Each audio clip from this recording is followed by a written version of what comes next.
Let's say we're given two equations, and we want to find their intersection. We want to solve for x and y here. Well, we could do this algebraically or whatever methods you want, but I think it's going to be easier if we just use our calculator. So that's what we're going to do today. So let's just go ahead and plug this in to the y equals 2x squared plus 6, and then y2 is going to be x plus 10.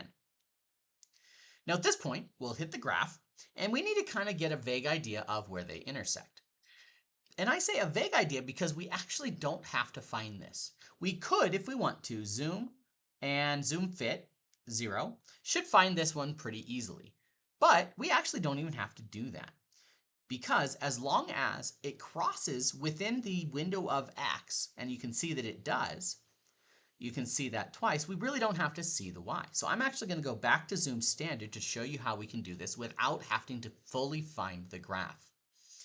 So what I'm going to do is note that when you do second calc intersect, that's number 5, it's going to ask for a first, second curve, and then a guess. And it's just kind of silly that it asks for all this stuff.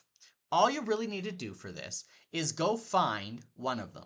So let's start with the one we can see the y value. I'm going to go over here, and I'm just going to go somewhat near it, and then just hit enter 3 times. Just all 3 can be in the same place. What it's saying is the first curve, okay, well, I'm going to say it's on the parabola, enter. The second curve, it automatically jumps to the other line. So I'm just going to hit enter again, and I didn't have to worry about it. And then the guess, it needs a place to start from. So don't worry too much about what that means. It's going to be some inner math the calculator is going to do, some iterations it does, but it needs a starting point. So just give it anywhere. It really doesn't matter. It will always find the closest intersection to your guess. Keep that in mind because it will matter later. So I'll just hit enter that third time. And we get the intersection is going to be at negative 1.186, comma 8.8. That is our intersection there. But as we can tell, as we can see, there is another one, right? There's another one that looks like a positive x, and the y must be bigger than 10 because it's outside of our window. So what we're going to do there is go again to second calc intersect, but this time move over. And a little tip, as you're moving, you can either follow the parabola or the straight line. So I'm going to hit down and follow the straight line just because, well, that goes faster. Sometimes it can make a big difference. So I'm going to move along until I'm sure I've moved far enough. If you're not sure, just keep going. Right now I'm at x equals 5. I'm pretty confident that that's far enough. But I'm just going to keep going a little farther because, well, it's impossible to go too far. 8.9. Well, that's somewhere way up at the top, right?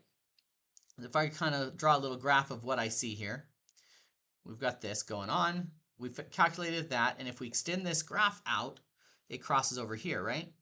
Well, at this point, I'm way over on this over here. I've made my guess far, far to the right, because I know it's going to calculate the closest intersection, which I know is this one.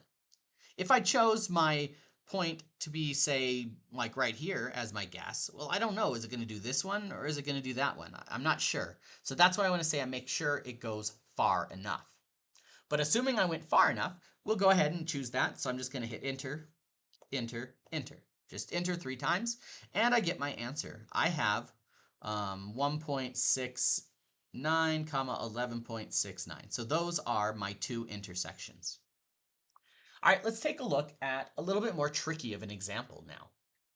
We're going to do the square root of an equation along with a linear. So this is just a much more complicated thing, but we'll basically go about it the same way. I'm going to go y equals, clear this one out because it really has nothing to do with it.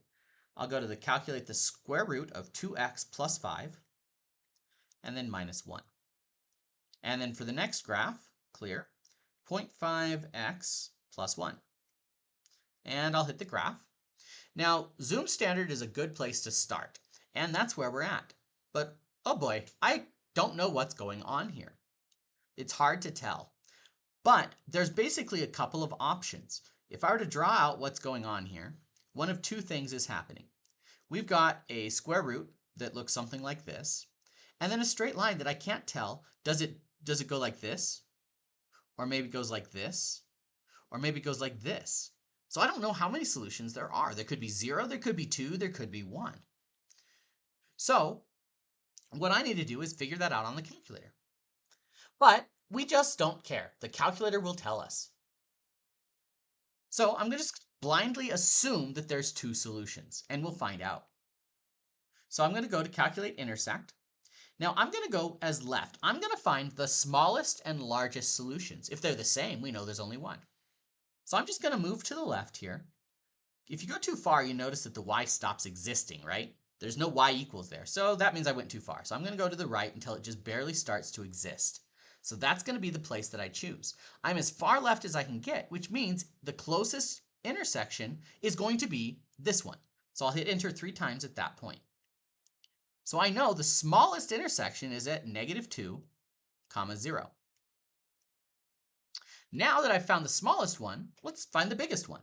I'll do basically the same idea, go to calculate intersect, but this time, and I'm going to hit down just so I go a little straighter. I'm going to hit over here and I'm going to calculate the largest one. So I'm going to pass all of this area here that I don't really know what's going on. I'm going to come over here till I'm well past it, and now I know I'm going to find the largest solution. Whatever I do, it will be the largest solution. So I'll hit enter 3 times. And the largest solution is 2, 0. Well, we got two different solutions, so obviously there are two solutions. If you wanted to, you could go ahead and zoom. We don't need to do this because we already have the answer, but I'm going to point out the alternative. You could go ahead and zoom in here, which takes a little time, right? I got to kind of move over here and find my graph. Hit enter. And now we can zoom in to try and find out if it does cross. Oh, okay. Now we can see, yes, it does cross twice. But we didn't have to. We did the entire thing in Zoom Standard, which is, in my opinion, a lot easier. All right, let's take a look at another example. Let's do the square root, let's say y equals the square root of 2x plus 5. I'll use this same graph here, but this one I'm going to say x plus 2. Okay, so we'll start off, same thing, y equals, well, we don't have to change y1, it's the same equation.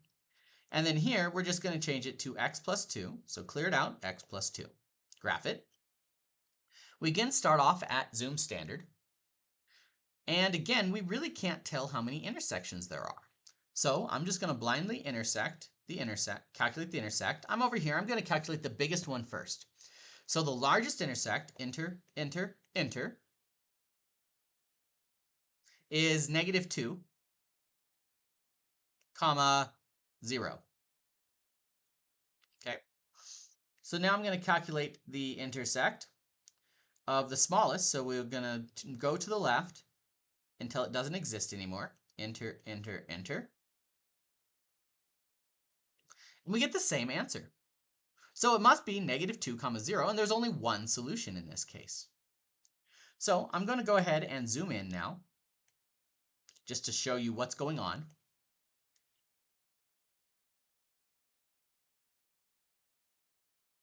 And so it does, but this time it just touches. Now this is something that's a little dangerous, because sometimes if it just touches, it will give you no solution. So let's do one where it has no solution here. Let's just change this to be a +3, just to show you a little bit of a something to be careful of. So this clearly has no intersection, right? You can't see it intersect, it's never going to. If I calculate the intersect, the calculator would tell you it doesn't intersect. No sign change. That's the calculator's way of saying it doesn't cross. There is no solution. Now, when I go to this x plus 2 graph that we had originally, that it just barely touches. It just kind of skims right over the graph. You have to be careful because sometimes, and it's hard to tell when, if anybody can tell a predictable way of making the calculator, of knowing when it's going to do it, let me know. But when you calculate the intersect of this, sometimes it'll tell you there's no solution. Enter. We'll see what happens here. No sign change. But wait, just a minute ago it gave us a solution of -2, 0. So that is a word of caution, that if it gives you no sign change, you might want to zoom in and just check and make sure that's true. Because if it just touches, sometimes, but not always, it will give it to you, as we demonstrated here. I found a solution one time, and then I went back to the same thing, and it didn't give me a solution. I don't know why. I just know that happens sometimes. So that's a word of caution. All right, now I've got one more bonus problem that we should do that is a little different. Say we're given an equation y equals x squared minus 2x minus 2, for example. And we're asked to find the zeros, meaning where does it cross the x-axis? Now we have a couple of options we could do. So we could go ahead and do the y equals just like we did before, right? Go in here, x squared minus 2x minus 2, and clear that out. And we better zoom standard, right? Whenever you zoom around like I did earlier, it means you want to zoom standard. I do a lot of zoom standard. And now I can see the crosses, where it crosses that. Now, I say this because this is not how you should do it. I would never recommend doing it this way, but this is kind of what most people do, and that's using the 0 command. When you do the 0 command, it asks you for a left bound, right bound, and intersect. It's very similar to looking for a max or min, if you've seen my video on that. But I do left bound, I do right bound, and the guess doesn't matter, and it gives me a 0 at negative 0.73, 0. That's great. It is correct. No problem there. However, that is the hard way. Instead of using the 0 command, why don't we do an intersection with 0? So I'm going to go to y2 and hit 0, and then I'm just going to calculate the intersect number 5. The reason it's 0, it's easier, is I don't have to worry about finding the left and right bound. I just hit enter 3 times. And it's just easier. It gives me the same answer, but it's easier. And then I can find the other one by hitting down so that I can move a little faster along the straight line. Go over here, near that, enter 3 times. You don't have to worry about left, right, and guess. So now we know how to find the intersection and zeros of graphs without having to do it by hand.